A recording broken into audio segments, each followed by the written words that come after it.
लड़किया के भाव बा कैसे कि आज हो पहिला मिलनवा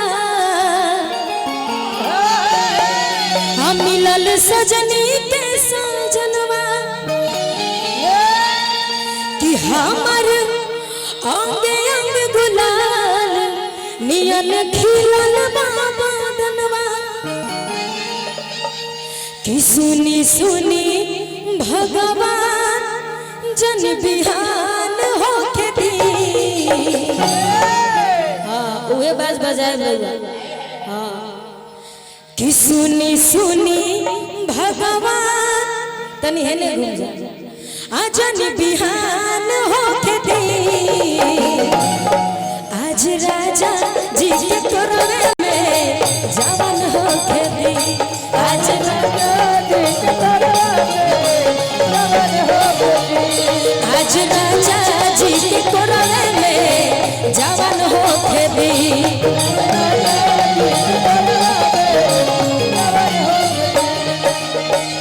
कि आज हो पहिला मिलनवा मिलल सजनी के सजनवा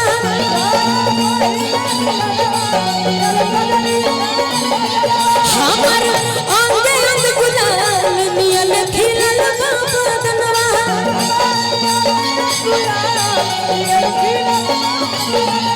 सुनी सुनी भगवान जन बिहान होके दी। सुनी सुनी भगवान जन बिहान होके दी। आज राजा जी के तोरवे में जवान होके दी। आज राजा जी के तोरवे में जवान होके दी। बलम जी आ जाइबा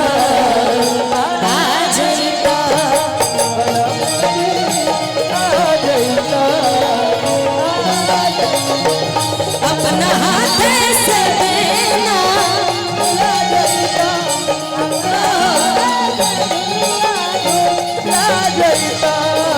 बलम जी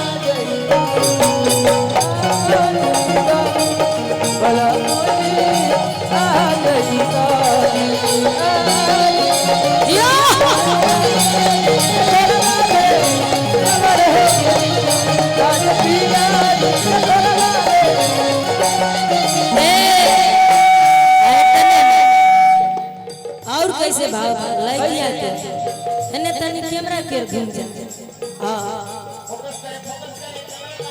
राजा जी के कोलवा में ना राजा जी के उठावा से सर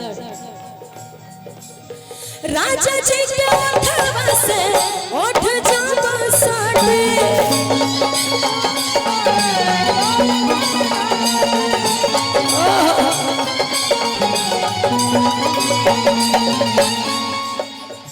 भूख भूख मारे हमरा दिलवा के बाती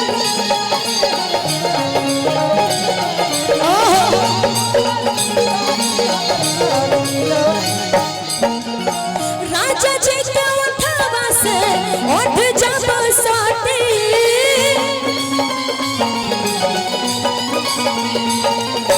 भूख भूख मारे हमरा दिलवा के बाती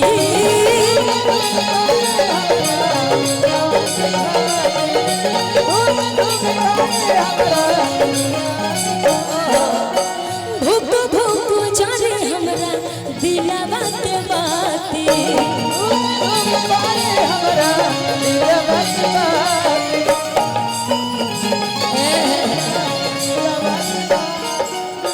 लभ के दरिया में ए राजा जी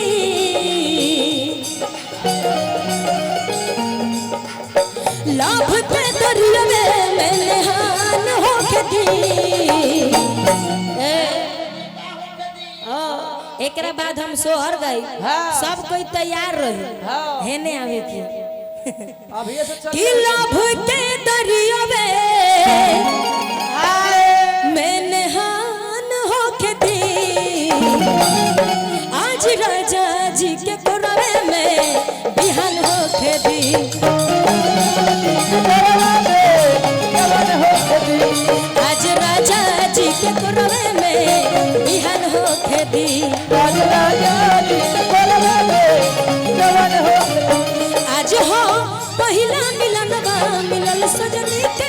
सजनवा हमर अंगे अंग गुलाल नियन खिलल बाबा दनवा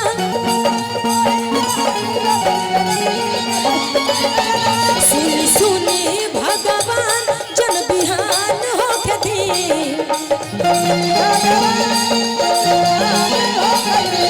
सुनी सुनी भगवान जन बिहान होके दी आज राजा जी के कोरवे में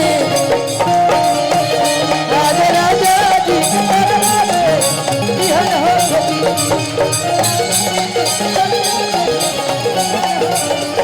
आज राजा जी के कोरवे में जवन होके दी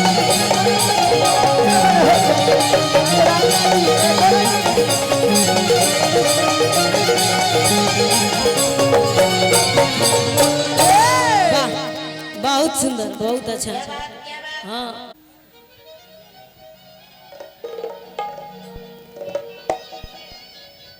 पापा जी सुननी हम विदेश बनी लेकिन चाचा जी के ने भेज दे हो हाँ दादाजी या मौसी जी या मौसा जी के सब सही बात बा प्राइवेट पापा मामा मामी जे भी होके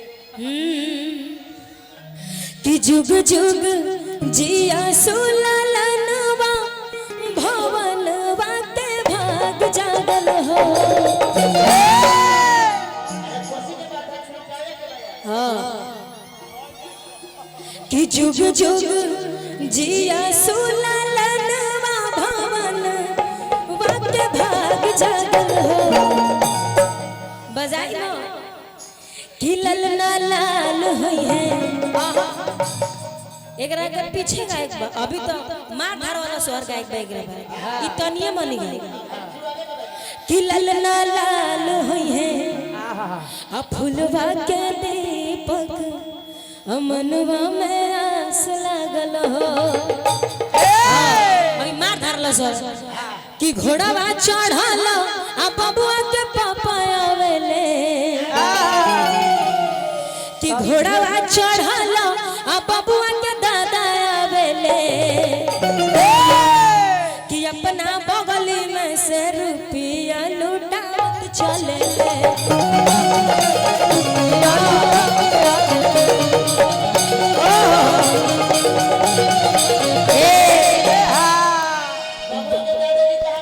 सुनी हिंका बड़ी मन लगता हिंका साथे नाचे तनी हेने बोला सामने रउआ के बानी बबुआ के बता दी माइक में ना बता कान में बता अच्छा रिलेशन में आइल बनी रंजीत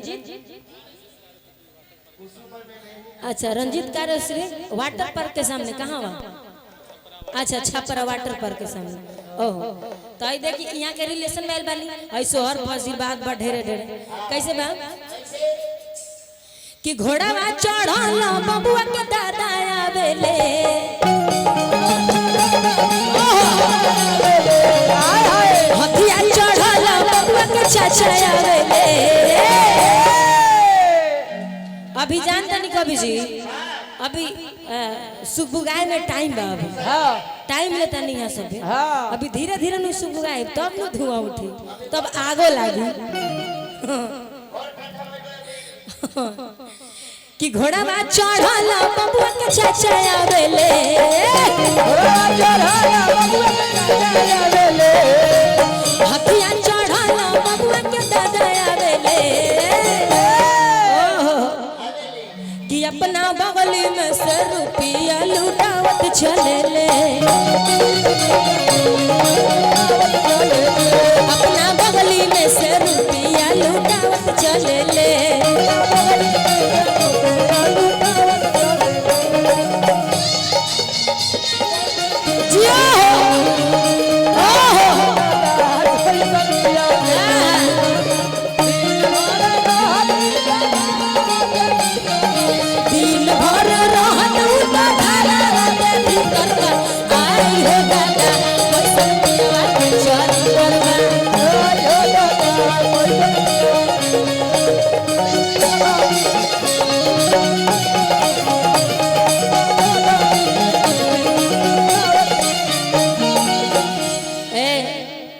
शहर पर मोहर ले लो सब कोई।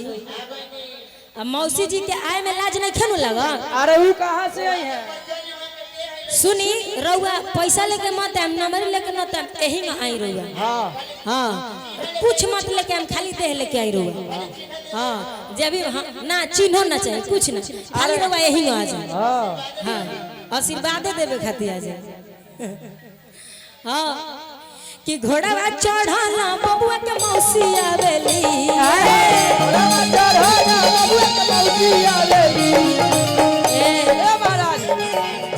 का कहत घोड़ा पर चढ़ के अवतारी। हाँ तन इहो लोग के लागेला कुछ। सही बात बा। हाँ अच्छा बबुआ के तो दादियो जी हो कभी। हाँ हाँ दादियो जी के बोला ले तनी रउआ होने लुकाइल रही कोनो बात नहीं। हाँ हाँ कि अपना बगल में से रुपया लुटावत चले ले।